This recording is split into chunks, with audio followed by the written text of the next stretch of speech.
Well, hello. It is a glorious day the Lord has blessed us with. I want to start our new week out by saying how wonderful it was to see everybody in church. And I know a few of y'all couldn't be there, but it's okay. I hope you were able to enjoy the message online. And did you find out if you were able to button your shirt with one hand or spread peanut butter on a piece of bread? If you don't know what I'm talking about, go back and look at the live feed recording from the church service yesterday. It was so fun and good music and a wonderful message from our pastor. So very, very encouraging. So happy Monday. We're back into the Jump Ministry message of the day. We start a brand new series on how Jesus revealed himself, or some really cool things Jesus did. How about that? That's probably be the title. Really cool things that Jesus did. We'll see. Come with me to the Gospel of John, chapter 2. And while you're finding that, this will be the first of what the writer of this book, named John, calls the signs of Jesus, or some signs Jesus gave. And we'll talk more about that as this series goes on through the week. So for Monday, we're going to start with the very first sign, and this took place at a wedding in a little town, and this place was called Cana.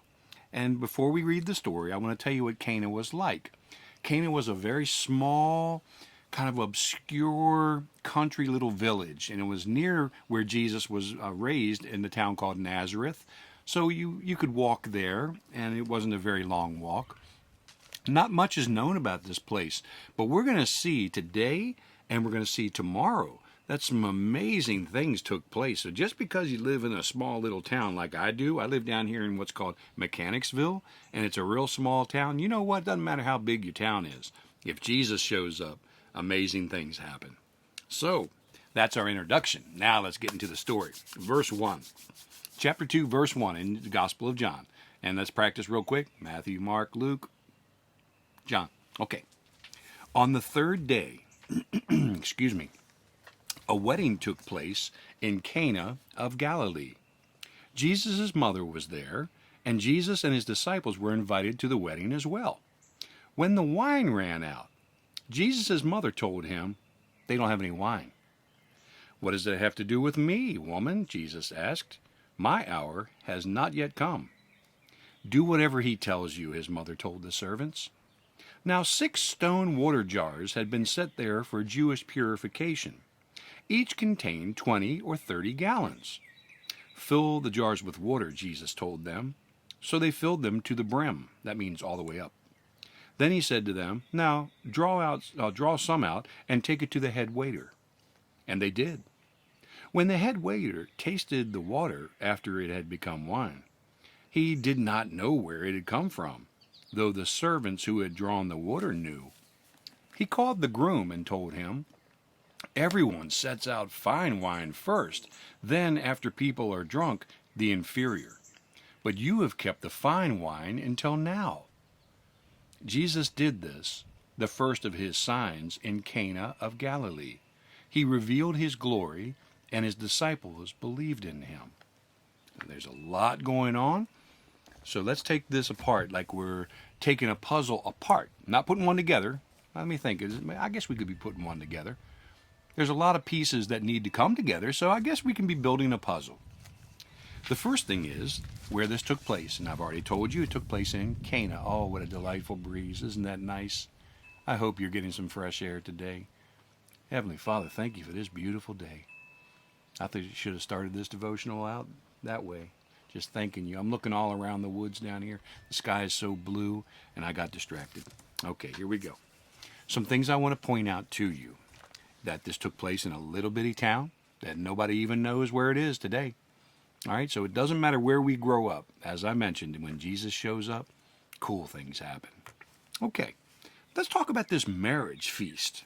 Because you may not know, maybe you're kind of young, but maybe you haven't been to a wedding like this. This wedding on this particular day in this particular town called Cana, it wasn't just where you went to the church in your nice clothes and your tie and everything, or you all don't wear, well, girls, your fancy dresses or whatever. It wasn't like you get in your car, you drive to it, there's a wedding, and you go eat some cake, and then you have some fried chicken or something, then you go home.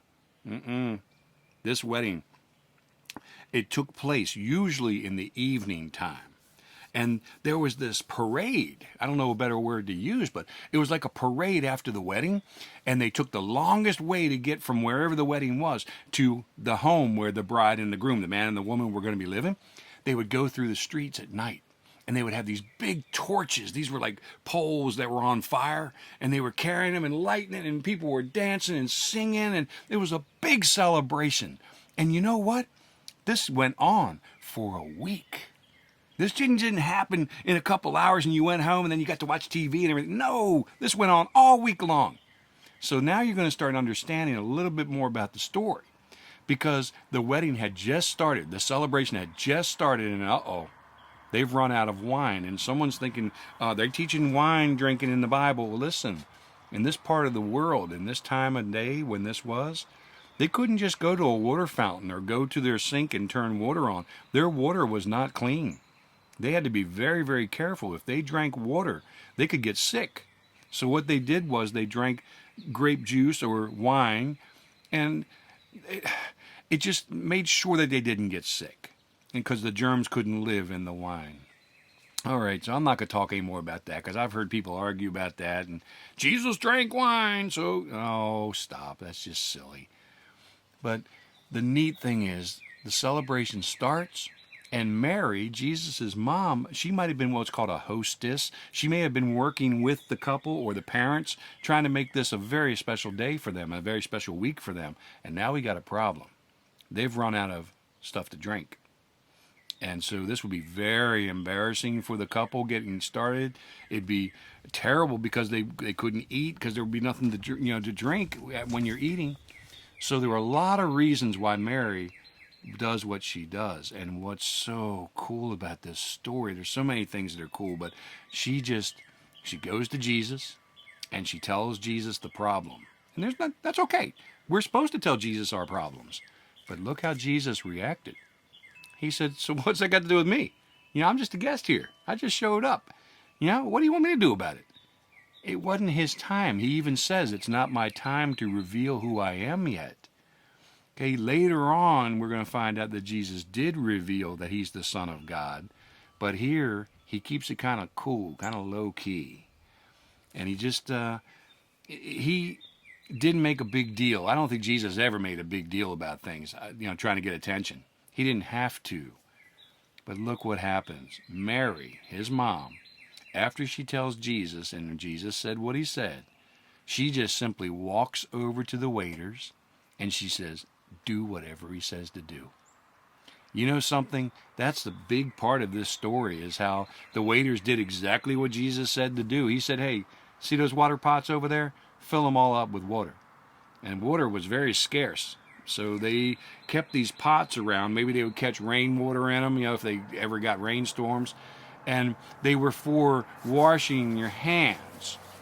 And whenever a Jewish person saw those pots, they knew that, I'm supposed to go clean up because I have sin in my life, And so Jesus uses these same pots that were supposed to be for cleaning.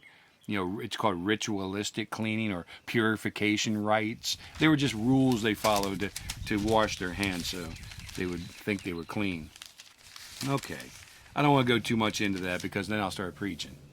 But the neat thing is, the waiters did exactly what they were told to do. They didn't question Jesus, they just did it, and that's how we're supposed to act. When Jesus tells us something in the Bible on a certain way we're supposed to act or how we're supposed to treat other people, don't argue with him, just do it, and you'll find out it works out a lot better for you. So the waiters do it, and then Jesus says, draw some of that out and take it over to the head guy. There was like a head guy in charge of the wedding party, and so they did, and the head waiter tastes it, and he's like, dude, this is great. And he goes and he says, hey, why'd y'all save it for so long? That's not the way things usually are. Usually you give the good stuff, and then when people can't really taste that much because they've drunk too much, then you give them the cheap stuff. But you did just the opposite. What's the deal? And he didn't know where this wine had come from. But how about those people that obeyed Jesus? The waiters or the waitresses. They knew. They knew daggone well that was water they poured in those pots, and then when they took it out, it was wine. So already, they're thinking something cool is happening here. All right, well, the whole time this is going on, you have to remember something. Jesus' disciples are sitting at the table with him. They heard and saw the whole thing go down. And they're probably going, dude, did you see how that happened? You know, and they're all talking to each other. So, this was the first time when Jesus was just doing something so cool. We call them miracles. It was so neat. And it shows something about Jesus. And then I'll be done with this because I don't want y'all falling asleep on me. Some of the things we learn about Jesus from this story is that Jesus was what's called a social kind of guy. He liked people. He liked going out. And how cool is it that he was invited to this wedding? So maybe he knew the people that were getting married. It showed that Jesus had friends. Sometimes we think about Jesus and he's just this powerful figure in our mind, and he wasn't really like a real person. He's like a superhero, you know, but that's not the case at all. Jesus was a regular guy.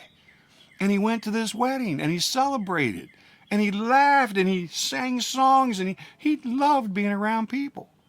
That tells us how much he loves us. You know, you got to start thinking about Jesus as a real person and not just somebody you read about in a book and go, okay, that's cool. No, he is a real person today. He's alive today. And the same Jesus that loved this couple and obeyed his mom and didn't want to brag about himself is the same Jesus we're trying to be more and more like. So that's what I wanted to talk to you about. And there's so much more stuff I could talk to you about, you know, signs and what it all means. But I just want to show you that 3 things happened this day. 3 things happened. I said day. It's actually nighttime. It's a whole week long. 3 things happened at this wedding. How about that? First, the bride and the groom had their needs met. Jesus was there and he provided for them. And he does the same for us. He'll provide for us too. All right, secondly, Jesus' glory was revealed. He had power to create something new. And this was one of the first times it's recorded in Scripture. So something new was created. What I mean is the wine was created from the water. So Jesus, listen, provided for their needs, and he did a miracle. And he still does miracles today when he changes people. We talked about spiritual rebirth last week. Now we're talking about a miracle that Jesus performed. All right, and third, the faith of Jesus' disciples was made stronger. Because I told you, they were all sitting there checking it all out. And how does this story close? Listen again, verse 11. Jesus did this, the first of his signs in Cana of Galilee. He revealed his glory, that's what I talked about, and his disciples believed in him. Pretty cool stuff, huh? That's the first in a series of miracles or signs that we're going to talk about this week. There's 7 of them, so one day we're going to have a couple of them just so that I cover all 7 of them, or we'll just talk about this until July. It doesn't matter to me because I'm not going anywhere. Y'all going anywhere? Okay, let's have our incredible devotion. I did it again. Let's have our indescribable devotion. I need to go wake Corey up, and he's in there with Silas, so maybe I'll bring them both out. All right? So if you can stay awake now, run and go get something to drink or go brush your teeth or something, and then I'll be right back.